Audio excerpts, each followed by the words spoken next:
Hey, it's Josh with Treasured Spaces, another episode of Handyman Secrets today. And I am going to talk to you about roof leaks that might not actually be roof leaks. So, today we're at a house, and I don't know if you can see it, but we got a couple spots on the ceiling where, oh no, what happened? Water. We have water. We got water running in. We have roof leaks. We got 5 of these things in this house, spread around. So I got a text on a weekend that they had 5 roof leaks and they needed me to come by and check it out. So I got that text, and the first thing that goes through my mind is, okay, what has the weather been like? Like I said, it was 20 below, 15 below, and then it warmed up. You know what sun does on a roof, it gets things melting, your shingles heat up. So I'm thinking, roof leak, not likely. It probably has something to do with condensation in their attic. I don't know if you've ever looked at your windows when it's cold.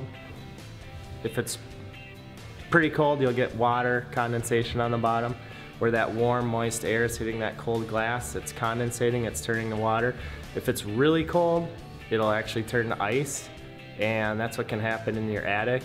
That warm, moist air rises through your home, and it's got moisture in it from showers, cooking, just daily living things. And that's always rising, and it's trying to find any little spot through the ceiling to get up into your attic, because heat rises, convection. Once it gets up there, it'll get through your insulation, and it gets up to the roof, bottom of the roof, or the back side of the roof, and what does it hit? It hits plywood that is 15 below zero. What does that do? Instantly turns to frost, and that can build up, build up, build up, and you can get a good layer of frost, and if it warms up too quickly like it did, that will turn to water and start running and start dripping. I suspect that might be what's going on at this house with the cold weather we had and then the warm up over the weekend.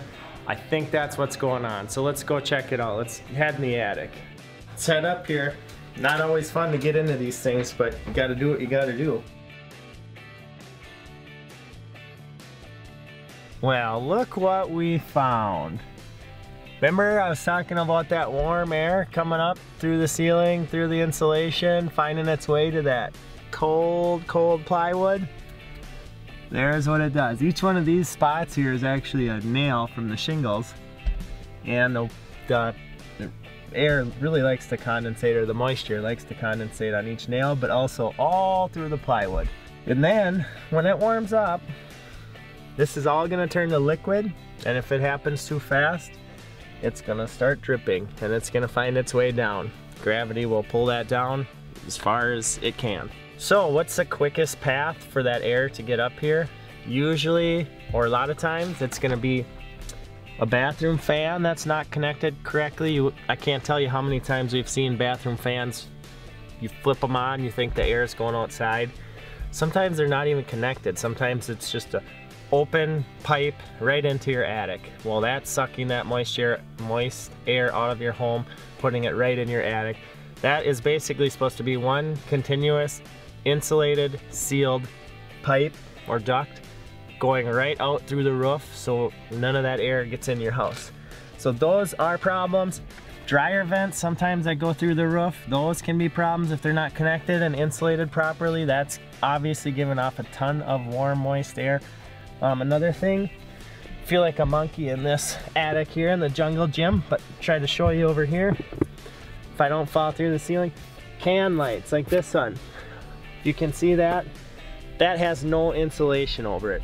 Obviously this attic's been walked around in, some work's been done at some point, or somebody was running TV lines or phone or something. Kind of trampled this down. This could definitely use a full tune-up up here. Best thing you can do with a recessed can light, is to build a box like out of a sheet foam product. Seal it all up, tape it together, and dig all this insulation out of the way. Get that box all the way down and seal around that whole can light. And then you can blow insulation over the top of it. That'll seal that runway for that warm air. Seals it right up, so it's not a problem. But if you get a house with a bunch of these, that's can be a major cause to this. Like I said, bathroom fans, dryer vents, basically any hole, like a plumbing pipe that's coming through the ceiling, if it's not sealed off where it comes through, any of those can be problems. And 50 little things can add up to one big thing, and then you get that water dripping in. So I'm gonna try to get way back here too. I wanna look closer while I'm up here at this fan here. It looks like it's kind of not looking so great around here.